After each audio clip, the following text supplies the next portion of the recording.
시청자 여러분 안녕하십니까? VOA 뉴스투데이 시작합니다.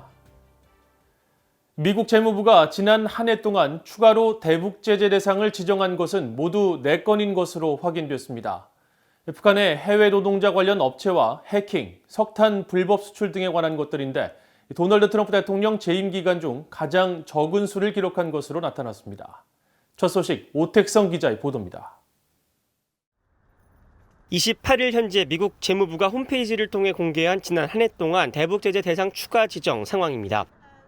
재무부 해외자산통제실은 지난 1월 제재 대상 추가 지정 발표를 시작으로 3월과 11월 그리고 이달까지 모두 4번에 걸쳐 제재 대상에 오른 기관이나 인물을 지정해 발표했습니다. 제재 대상별로 보면 북한 노동자와 관련해서 2건, 북한 해킹 그룹에 대해 1건, 마지막으로 북한 석탄 불법 수출과 관련해서 1건입니다.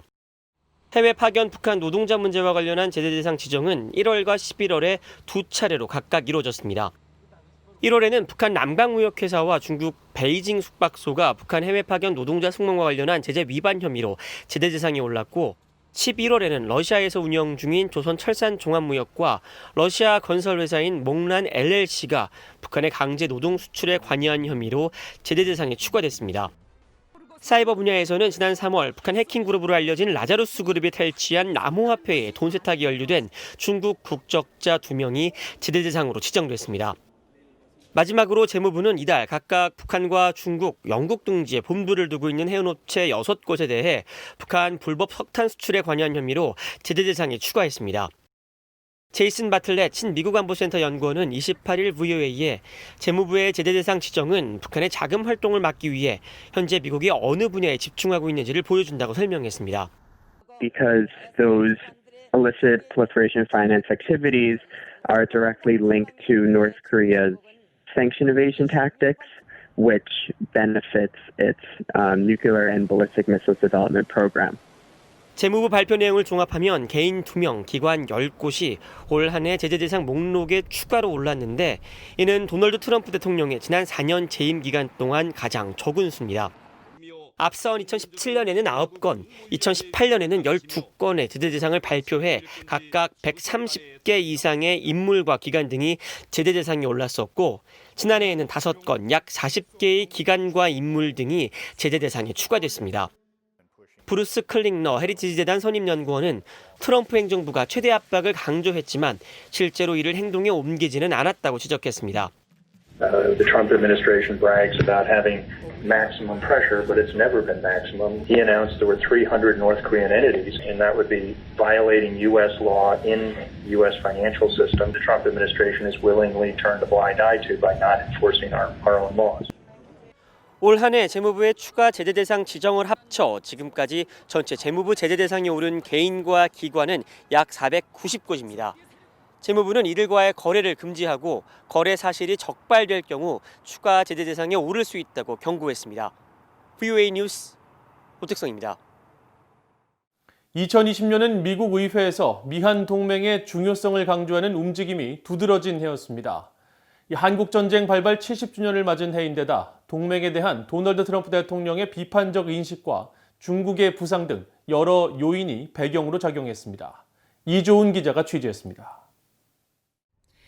미국 상원과 하원에서 발의된 지난 한 해 한반도 관련 안건들 가운데 미한 동맹에 관한 법안과 결의안은 모두 5건이었습니다. 한반도 관련 전체 안건의 절반가량을 차지한 것인데 특히 지난 6월에는 한국전쟁 발발 70주년을 기념하며 미한 동맹의 중요성을 재확인하는 내용의 결의안이 상원과 하원에서 각각 발의됐습니다. 상원에선 외교위 동아태 소위원장인 공화당의 코리 가드너 의원과 민주당 간사인 에드워드 마키 의원이, 하원에서는 외교위 아태 소위원장인 민주당의 아미베라 의원과 공화당 테드 요호 의원이 초당적으로 발의했습니다. 민주당의 마키 상원 의원과 베라 하원 의원은 또 양국 간 동맹 강화를 위해 대통령 임의로 미한 상호방위 조약을 변경하지 못하게 하는 이른바 같이 갑시다 법안을 각각 상하원에 발의했습니다. 앞서 민주당의 톰 소지 하원 의원은 지난 1월 미한 동맹의 중요성을 재확인하는 결의안을 발의하기도 했는데 이 안건들은 모두 미한 동맹은 동북아 번영과 인도태평양 지역의 평화와 안보 증진의 린치핀, 즉 핵심 축을 이룬다는 내용을 강조했습니다. 이 같은 한반도 법안과 결의안들 가운데 의회를 최종 통과한 미한동맹 강조 안건은 모두 3건으로 역시 전체의 절반가량을 차지했습니다. 2020년 미국 의회에서 미한동맹을 강조하는 목소리가 그 어느 때보다 높았던 것은 올해가 한국전쟁 발발 70주년인데다 트럼프 대통령의 동맹 비판적 시각에 대한 우려, 또 중국 부상에 따른 영내 동맹국과의 관계 강화 필요성 등이 배경으로 작용했습니다. Maintaining peace and prosperity on the Korean Peninsula and throughout the Indo-Pacific is an effort that can no longer be and never could be accomplished without all allies, without friends. That's why America and what makes America so strong. 의회의 이런 움직임에는 트럼프 행정부의 미한 방위비 분담 협상과 연계한 주한미군 감축 가능성에 대한 우려도 반영됐습니다. 의회는 미한동맹 관련 법안과 결의안을 통해 양국의 조속한 방위비 분담 협정 체결을 촉구하고 미한 상호방위 조약과 주한미군 유지는 미국의 국익에 부합한다는 내용을 여러 차례 강조했습니다. 미국 의회는 2021년 내년에도 미한 동맹을 중심으로 방위비 분담 협상 타결은 물론 북한과의 비핵화 협상이라는 당면한 동맹 과제를 한반도 정책의 우선순위에 둘 것으로 보입니다. VA 뉴스 이조입니다. 북한 김정은 국무위원장의 올해 공개 활동 횟수가 신종 코로나 바이러스 감염증 사태 등의 영향으로 집권 이후 최저 수준을 기록한 것으로 나타났습니다. 한국의 민간 연구기관인 세종연구소가 최근 발표한 2020년 김정은 위원장 공개 활동의 특징과 함의에 따르면 올해 북한 매체를 통해 확인된 김 위원장의 공개 활동은 53회에 그쳐 2012년 집권 이후 역대 최저를 기록했습니다. 가장 활발한 공개 행보를 보인 지난 2013년 212차례와 비교하면 4분의 1 수준에 불과했고 지난해 85차례와 비교해도 크게 줄어든 수치입니다. 보고서를 작성한 최은주 세종연구소 연구위원은 신종 코로나 바이러스 감염증 확산 등 경제 외적인 변수로 인해 김 위원장이 공개 활동을 줄이고 회의 주제를 통한 실태 파악 등을 대신했기 때문으로 분석했습니다.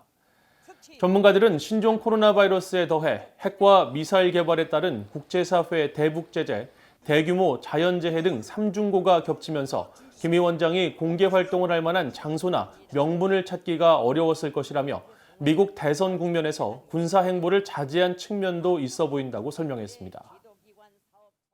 다음 달 1월로 예정돼 있는 노동당 대회에서 북한 김정은 국무위원장은 북한의 핵 역량을 강조하면서 미국에 대한 압박을 이어가고 북한 경제의 어려움 극복 방안을 강조할 것으로 미국 전문가들은 전망했습니다.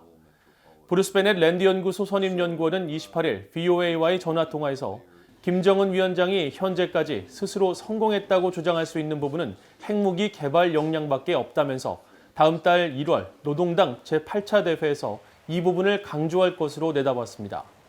베넷 연구원은 그러면서 김 위원장은 북한이 미국과 동등하다고 주장하면서 세계가 북한을 존중할 것과 북한을 위해 상황을 개선시킬 것을 요구하고 나올 것으로 전망했습니다.